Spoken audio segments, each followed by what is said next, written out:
All right, then. Looks like we are on air. Guys, what's going on? Welcome to this episode 64 of Break the Base. Me and Ken are on the scene once again, and we're going to jump right into this.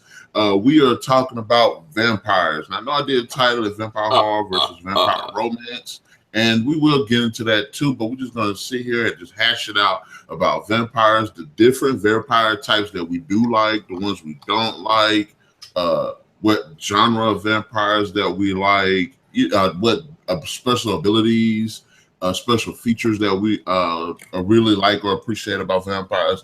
This is what we're just going to jump down on, talk about vampires in movies and television. So without further ado, Ken, I'm going to let you take it away, buddy.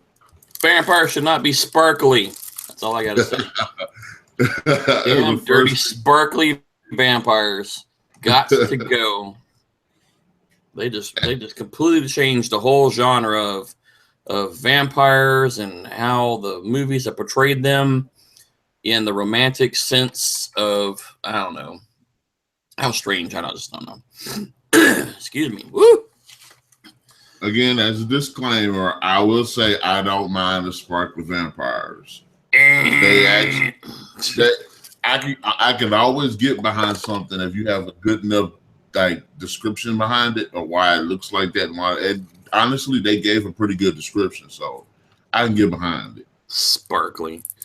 The one thing I think was interesting with that Twilight series, I didn't care for the sparkly. I'll be right up front. Didn't care for the sparkly at all. They were daywalkers. Mm-hmm.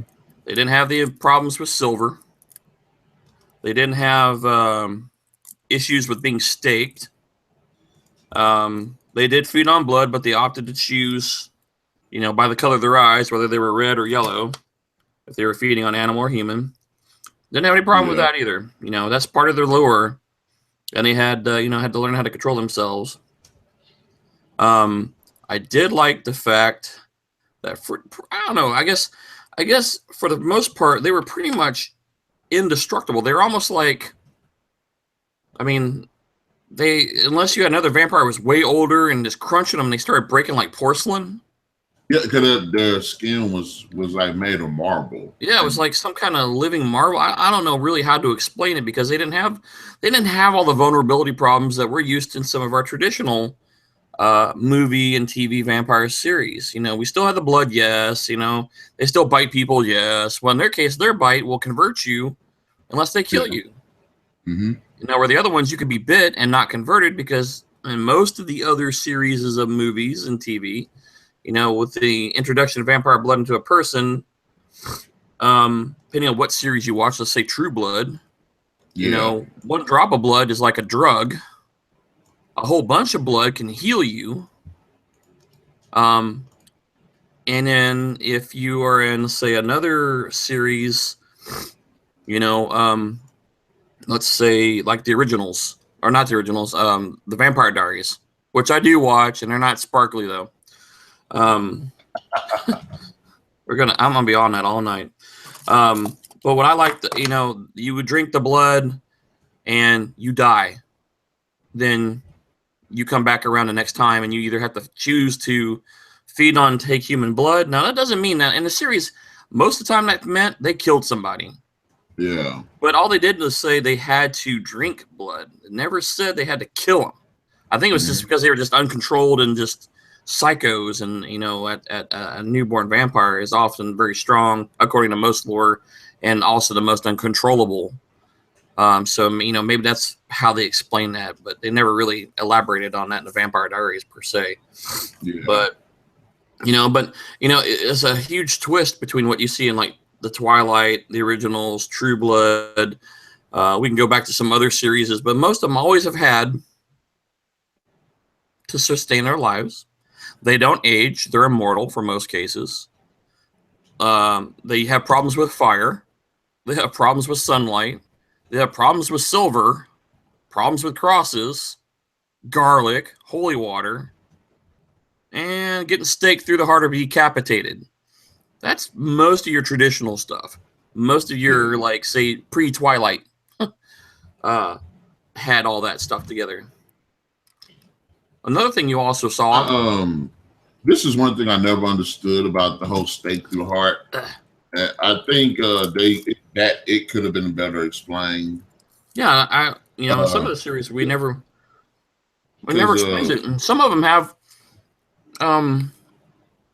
Let's say in Vampire Diaries, for example, the vampires in there will die from decapitation. They will die from a stake through the heart, and they just turn gray and just die. They can have their heart ripped out, which will kill them. But what I don't understand is they're almost like most of the movies and TV series we watch. Again, the vampires are animated dead living things, basically.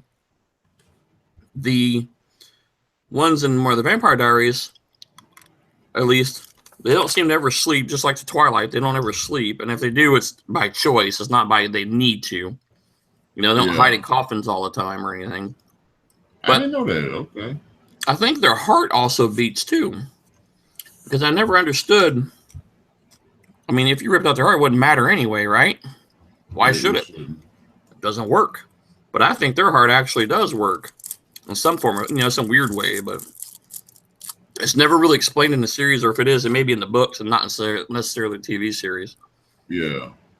So we have quite a bit of ways to kill vampires, quite a bit of differences in vampire lore, how you become one, what their blood does, their allergens, basically. There's just so much out there, and it just depends on what you like and what you don't, what you think is cool and what you don't. Sometimes they sneak around, like, again, and we were talking last week on classic movie monsters, the werewolf, Frankenstein, vampires, Dracula, the Mummy. We never even mentioned, those were classic ones, and we never even mentioned like any kind of witch or anything, because there really wasn't ever a classic movie monster witch per se, except for Dorothy and the Wizard of Oz. Yeah. Ooh, she was awesome. The Wicked Witch, she was awesome. And if you watch some of the lore with, at least in the Vampire Diaries and the originals, and there may be some other side series that I've not really seen or paid attention to in literature or reading, but the witches are kind of like in between everybody. Yeah. They're kind of like the ones that are grounded and connected to the earth, and you have the vampires on one side and the werewolves on the other side. Two of your classic monsters, and them in between. So it's very interesting to see the series and how the witches affect vampires, and how the vampires don't like it just gets very interesting. Combination of different things that all get combined into this one series, and there's just such a broad spectrum of everything. Lore itself is just like that. Lore of creation, how they are, what they do, how they live. Flying, you don't see what we were talking about earlier, like Blade and stuff. We never see vampires fly in Blade. We don't see vampires fly in Twilight or in that series. And in, let's say, True Blood, not every vampire had that ability. Some did, some like in Underworld. Even in Underworld, outside of Marcus, who was a hybrid, vampires didn't fly. Yeah, he had wings. He was a bat, or half bat. Mm-hmm. And his other son got bitten by the wolf, so he became a wolf. Dad was just in between. And I was reading some stuff about this yesterday, actually, on Underworld. We talked about in Underworld, the Immortals became because of a virus. Mm-hmm. Their dad basically became immortal because he survived because of a virus. The first two got bit by different animals and took on those characteristics, and thus we had the vampires and the Lycans, or werewolves. But there was a question of, well, what happened to him if he got bit by something else? The original. Yeah. And how did he die? He was basically an immortal, so, how, if a stun, stabbed him with his wingtip, how's he going to die? He's immortal. Was he immortal because he doesn't age because it doesn't happen? Yeah. I think it's because they don't age like the traditional method of dying, which is everybody typically dies slowly. I think he was immune to that because he did. Well, Well, he didn't age and he wouldn't get sick. Because, there's different levels of immortality to some extent. Because some people don't age, but you can shoot them in the head and they'll die. Yeah, that's why mortal wounding. Well, what we would consider mortal wounding, because the guys that were with him offered to go, let me go get a kit and we'll save you. He's like, no, I'm done. 1,500 years, I'm good. Just don't let him screw it up too bad, right? And then they all die. So there's so much in there. And, of course, the romance with being immortal and vampires being elegant and smart and, the gifts of a never aging eternal beauty. They're all out there. That's the lure of the vampire. Strength, speed, external beauty, immortality, but it comes at what price, And I wanted to ask you that too. All right. Which I'm gonna give you 3 genres, and I want you to tell me which one's your favorite. And I even give you examples behind.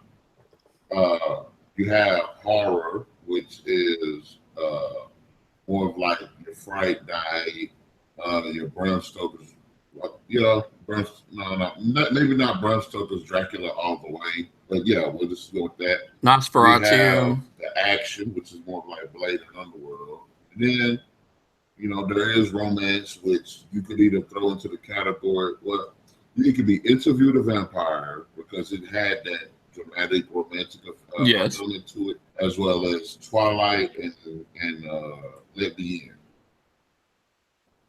Oh, you threw Let Me In there, huh? So it'd be action, a horror, or a romance. I like action. I think action's my more favorite.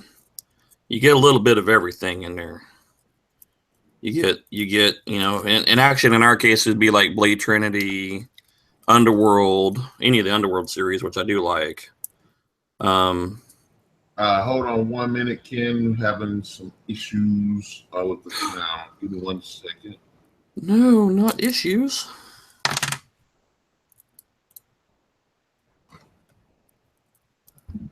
Press the other button. Excuse me.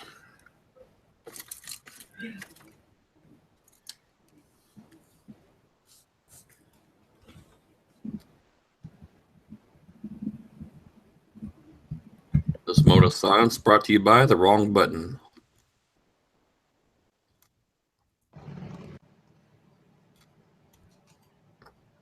Hello? Hi, how are you doing? Okay, I had to switch it over. I don't know. Now we lose audio. Let's try it now. See one more time. I think it might just be my headphones, and I hate it with my because I need to get some new ones. Actually, fund our site www.fundnarik.com so you can get some really cool, good headphones for our shows. What's that thing that they have out there now? Patron. Set up a Patron. We can fund you microphones and headsets. Get you a totally dedicated webcasting computer. That'd be cool. That'd be awesome. My freaking earphones going haywire, but that's all right. But keep going on with the show as best I can. All right, I'm sorry about that. Which one you said you like? Horror, action? I'm gonna go more with the action myself. Yeah. I like the action. Not that I'm against romance or horror by any means, but I really like the action the best. That suits me better. We still get vulnerabilities. We still get superpowered, and we still get some really cool action. Especially considering watching like not the well, I was gonna say that there was a couple TV series that were pretty good too about the vampire action going on. So I'm gonna stick with the fighting / adventurous type movie. Which type of them? Me personally, I'm in between. and Blade and Underworld is pretty much what makes the action vampire the action vampire. Would Dracula Even Untold fall under movies that like category? huh? Would Dracula Untold come under that as well? Yeah, I was just thinking about that too. Yeah, I would say Dracula Untold, and even the movie Ultraviolet. Ooh, yes.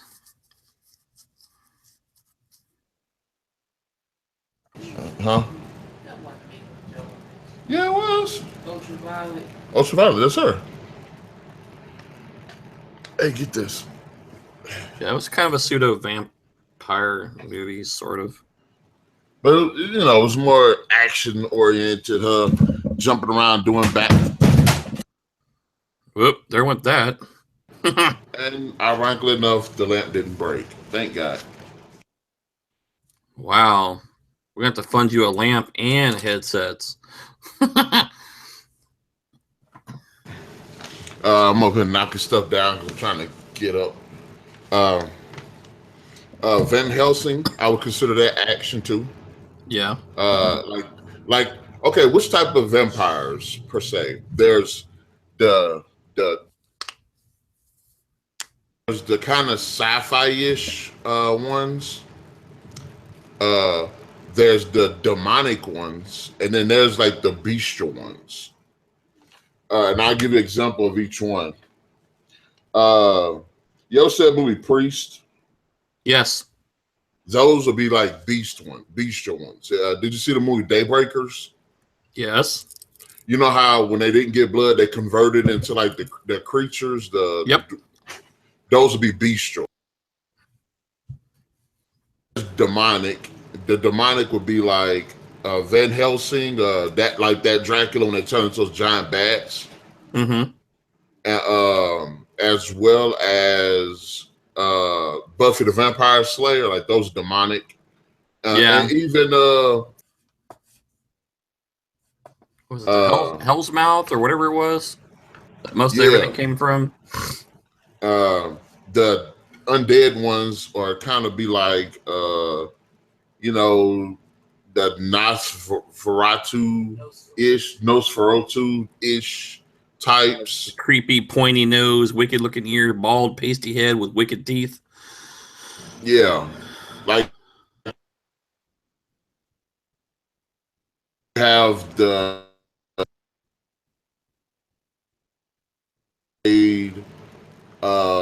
Ultraviolet and Underworld.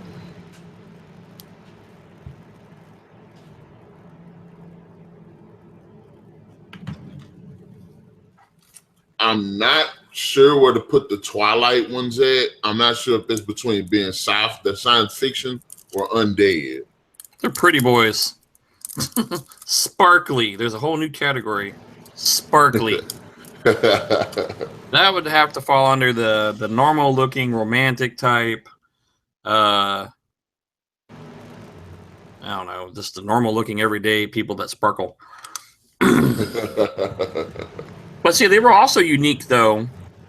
I'll give them also something that was unique to that series, at least for the most part. That you had a wide range of gifts that they had.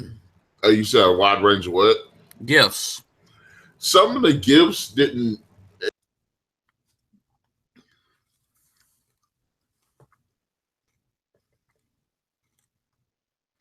It was like the one where the girl could see into the future. The one guy that was, I think he was like the fastest one. Well, you had the water elemental control. Like all that elemental control, it was stretching it a bit. It felt like I was watching Vampire Night. Like if you ever watched the anime Vampire Night, they have abilities like that too, and it's like it doesn't really help. It's even in like say what was that series? Oh man, I hate when I go brain dead. There was a series that they had. Well, we'll just say Vampire Diaries in some cases.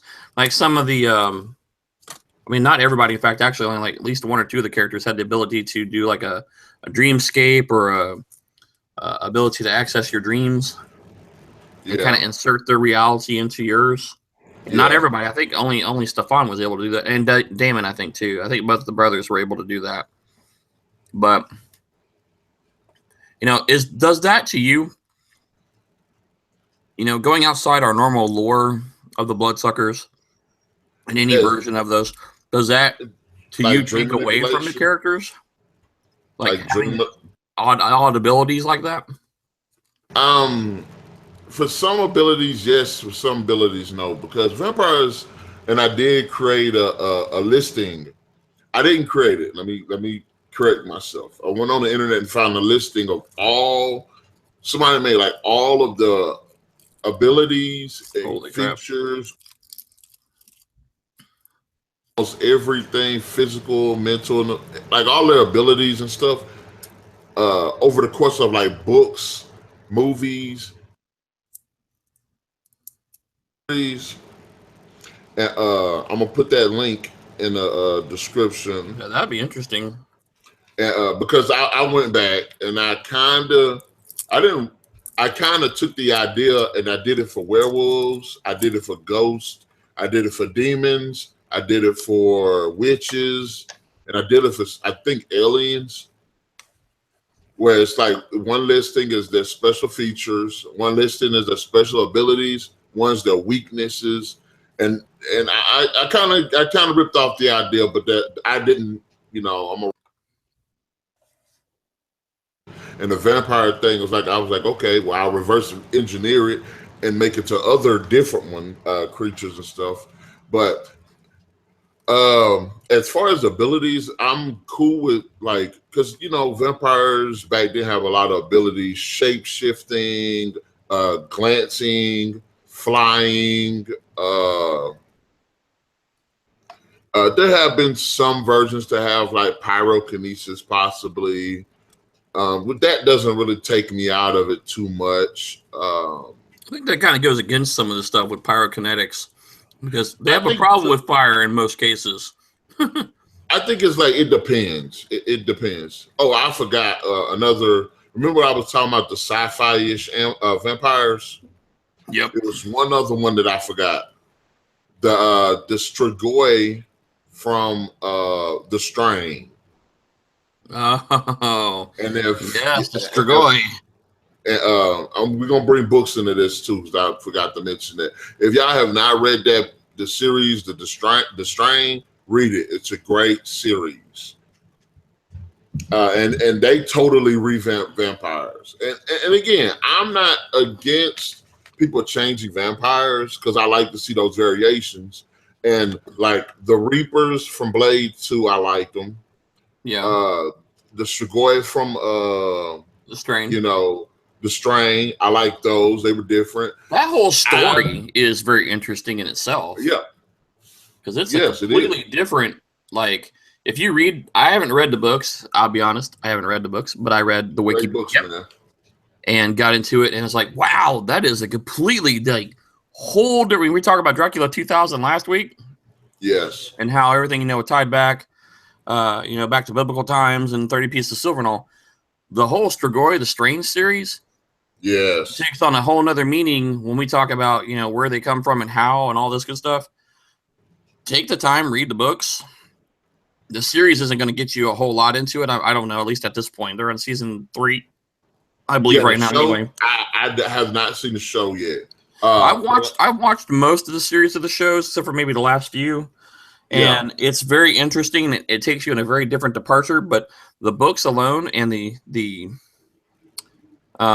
origin story that you will eventually learn as it goes along is very different than most of your vampire series books or a series of movies and TV. It goes into a different direction, which is very cool. I thought they did a very excellent job on writing that. So very different storyline. You will like it. If you get into it, you will definitely enjoy the little catch off there. Yep. And like with that movie Daybreakers, one thing I did like about that, you are a normal vampire until you don't feed. If you're not getting enough, if you don't drink blood or whatever, you turn into like the underdwellers or something like that, which is the more monstrous, yeah, baddie like creature. You're not as much as what we say as a human or a cognizant person. Yeah, you go you just kind feral. of turn into a monstrosity. Yeah, you go crazy. Which was very a great idea. And it was very interesting in the whole society. I mean, you have to realize, you have to think in that movie series, it's vampires in most movie series are a very limited, very small, minute amount of individuals. Probably thousands across the entire world, if that. Some are only just one or two Z's, depending on what movie series you're in. Yeah. And in that movie, most of the population of the world is vampiric. Yeah. And a society is all basically just turn everything upside down. Society is vampires who work at night, and they have jobs. They have houses and stuff like that. They've adapted the world to basically run at night. So during the daytime while they're sleeping, or if they're out and about, they have like specialty cars with maximum tinting, and they drive with like remote control. That was pretty cool. They've adapted their entire world. But the thing is that eventually overpopulation, in the case of food, they're running out of people. And they're harvesting people to keep them alive, but they never controlled the expansion. It just went like wildfire. And so they're working on synthetic blood just to keep the populations alive without them turning into those creatures. That's kind of almost the premise of the entire movie is trying to do that, but they find something out through incident or accident, and it changes everything. And I would really like to see a second version of what happened after that night. I did not. I got to admit, I did not like how it left off. I mean, I understood why it left off like that. But I would agree with you. I would like to see a sequel. Even how they came up with a cure was pretty interesting. Oh, the cure was really trippy. And it's like, what? And I'm like, get out of here. That's, again, another, we have Daylight series. We have in Vampire Diaries Originals, we have sunlight rings or daylight rings. Depending on the type of vampire and how old they are, some can walk in the daylight without the rings or any other magical device. Yeah. I would always figure the fresher you are, the more you can stay in the sunlight, but the older you are, the less you can be in the sunlight. Yes. Well, some movies are that way. The older that, and the longer it takes you to cook too. Mm-hmm.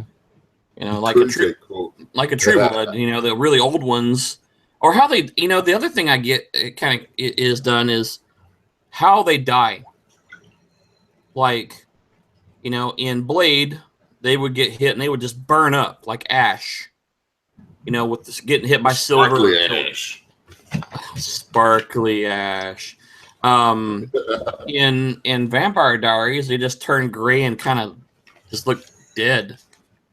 Other movies, they like True Blood, you stab them, they explode into a goop pile of blood and goop and tissues. Now, Twilight, the sparkly vampires, are still alive, even if you break them apart, but they catch on fire and they just burn up and die. That's the only way they can kill them. Even if they break them apart, they're still alive. They just can't do anything. And that was kind of an interesting, weird twist. I wanted to know this too. Okay, you ever see that movie, I Am Legend? Are we counting those as vampires? Well, it was kind of a mutation of rabies, is what it was in that movie. Okay, well, I'll just leave that alone for now. Like, I don't mind. Like, if you had if there were three abilities about vampires that you like, which three would they be? Glamoring, flight,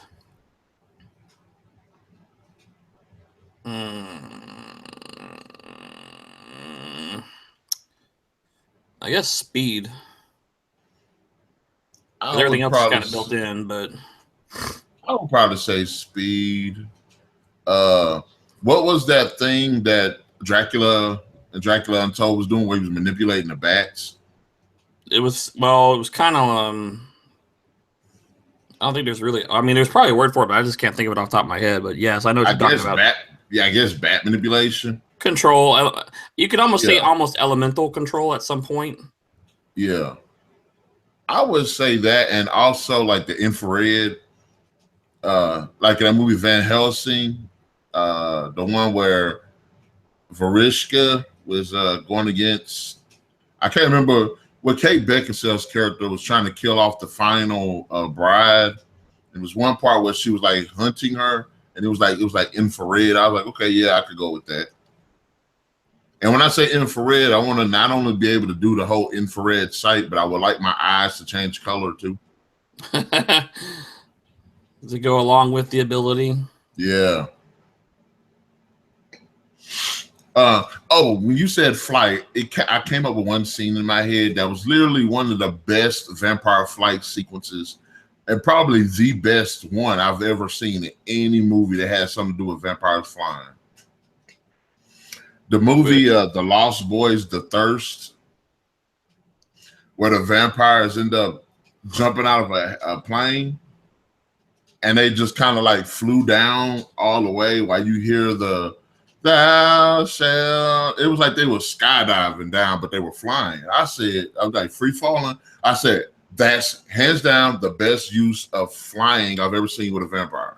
I have never seen. I didn't even know they made a second one. Yeah, it's a second one and a third one. Holy crap! Where have I been? The Thirst and the Tribe. I like the Tribe a little bit more. I like the Thirst a little bit more than the Tribe. And what is the two dudes that were in the first one, the vampire hunters? The kid. Hang on. Well, you know what I mean. I can't remember the names. But the one with the headband, Corey Feldman. Yeah, the more serious was one of them. Yeah, the more serious one. He was in both of them, but him and his partner was in the last one. Or was it? No, the one guy with the red band, he was in the Thirst and the Tribe. But the other guy that was wearing like the army outfit, he was in the Thirst too. And I was like, it was kind of funny because they kind of was like wearing the same clothes. And I was like, they're like 30 years. Edgar and Alan Frog. Yeah. Were the characters' name. It was Corey Feldman and Jameson Newlander. Yeah. Were the two. It was interesting, like how they took. I honestly, for as much as I pan the movies, they were good ideas. Like the way they took the whole vampire thing. In the Thirst, they were like this weird group that was like selling like vampire blood. I think. I believe it's been a while. They were into they was into some weird stuff. And then the other one, the Tribe, they were like those adrenaline junkies. It was interesting. I give them that. It was interesting. The first one is probably still the most serious one. Well, yeah, that's the one most people remember because it was just out there. It was more of a punky, hell, it was 1987? 87, I think. Yeah, 87 when that movie came out. So it's like, right at the end of the 80s movies, and it just went completely different to another level maybe that people hadn't really seen. The more darker, not lovey-dovey vampire or comedy movies, like Dracula the Last Bite or anything like that. It was something much more darker, much more sinister. Very popular people at the time with Kiefer Sutherland, Corey Feldman, Corey Haim. A lot of people who were very popular at the time, so a lot of older actors in there too, but very interesting. I really liked the vampires with Johnny Depp, Dark Shadows. That That movie was funny. That was a funny one. And it had its moments, but it was just, we were talking last week about Out of Time. What series, how can you play? Because vampires, sometimes they just hibernate. Sometimes they come out and they just keep on going in regular life. Sometimes they're imprisoned and get out in this case. Yeah. Which was very interesting. And then you got, a vampire that's 200 years old. That's from the 1800s now into the, well, no, I'm sorry. It was in the 70s. So it was 1700s. Comes back in the 1970s and literally is out of time. I did love, which I think I give a thumbs up to the writing. The fact that when he talked and when other people talked, like he kept misinterpreting the stuff that they said. So it was very humorous. Like the part where Chloe Grace Moretz's character was talking about having a ball. And he was like, yeah, so to be elegant, but this place is a trash. Yeah. And he kept missing. I mean, he was kind of on page with her, but the way he spoke, it was humorous. And I do love that if they do bring somebody back from in, from an older time period, and they bring them back now, especially with the vampire thing. Like, it's humorous to me. I like that, especially like the dialogue. And Johnny Depp had that role nailed. I'm sorry. I don't think anybody else could have played it and made it that. Well, not only made him that likable, but made him that.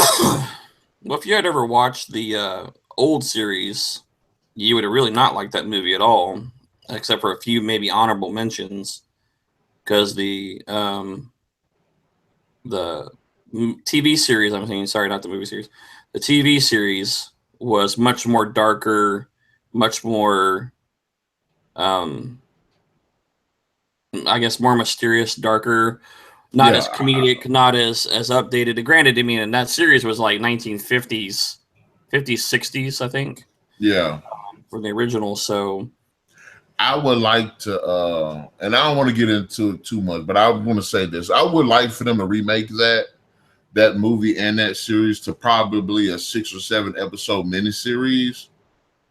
And maybe even a regular television series or whatever. Because there was so much in the movie that could have been explored but wasn't. Well, when you get to that, you have so many. We were talking about just in comparison. In any, like if you take a book and convert it to a movie, you're taking a book that takes hours and hours and hours to read and condensing it into 1.5 to 2 hour movie, where you get the big budget, but you get a shorter story and condensed. Whereas you can take a book series or, expanded series and take it into a mini series. It doesn't have to be a TV series in which you get between 12 and 22 episodes.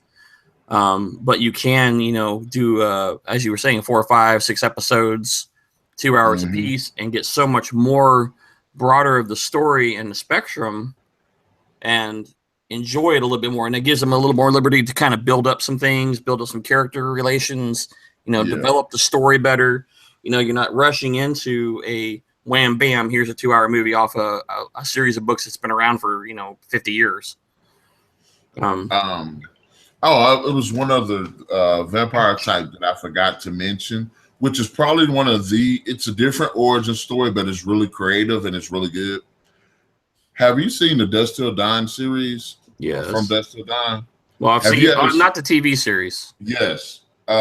The movies, you can take them or leave them. They're enjoyable. You can take them or leave them. But the television series, they converted the movies into the TV series. Hands down, one of the best vampire series out there.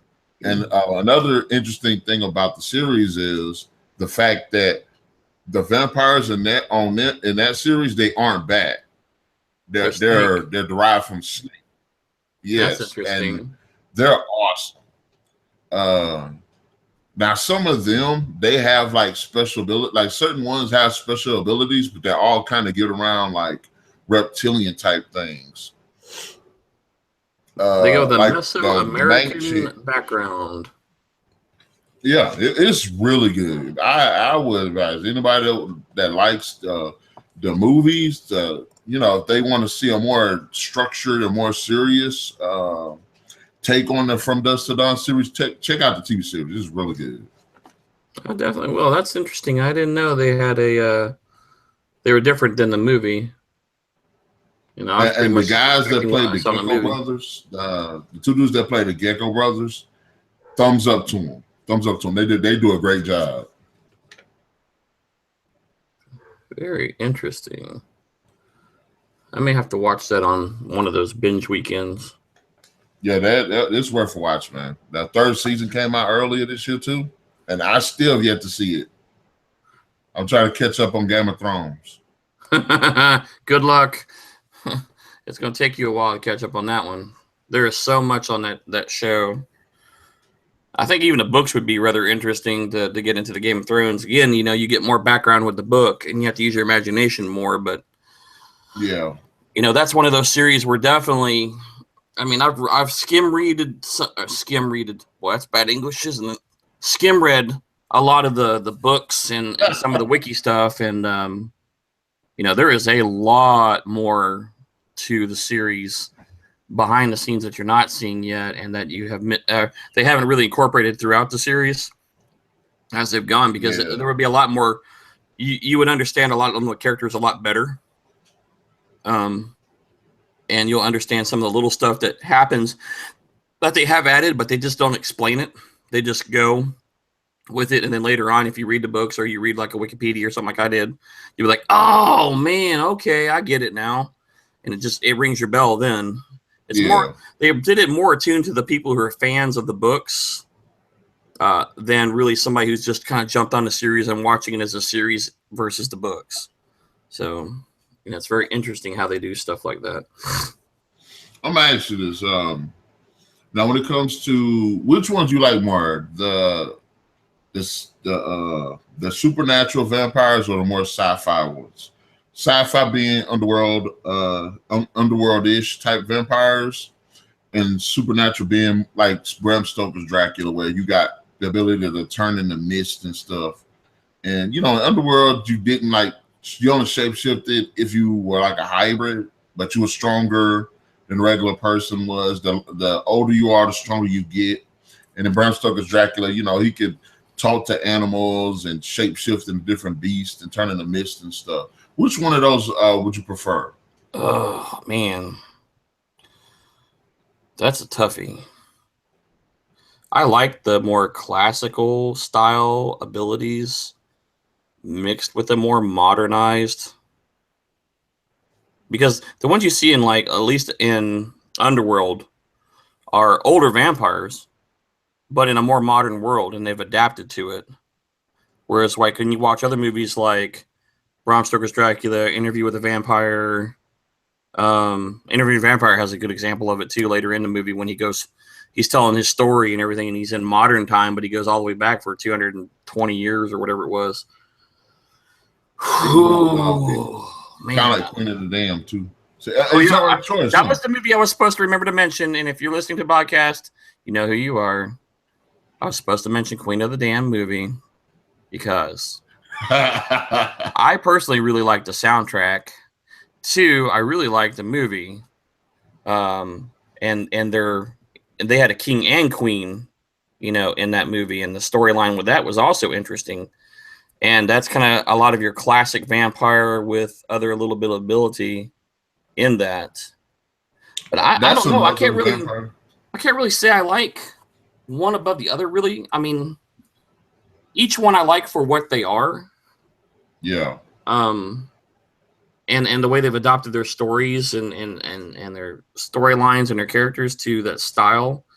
I probably before Underworld everything ever existed, though. I mean, I saw Bram Stoker's Dracula, Interview with the Vampire, Queen of the Dam. All those movies came out, and it's, to me, a lot of times, sometimes it's just that, and I think what a lot of people get stuck on, and then we talked about this earlier in the hour, was it's the kind of, I don't want to say the romance, but the immortality, eternal beauty, depending on your story background, the power, to kill if you want or leave if you want or do what you want. I mean, you have no obstacle. There's nothing to stop you other than the sun, silver bullets, crosses, holy water, garlic. Not the beeper button. Turn it off before it did it. We're gonna go ahead and leave it off right here.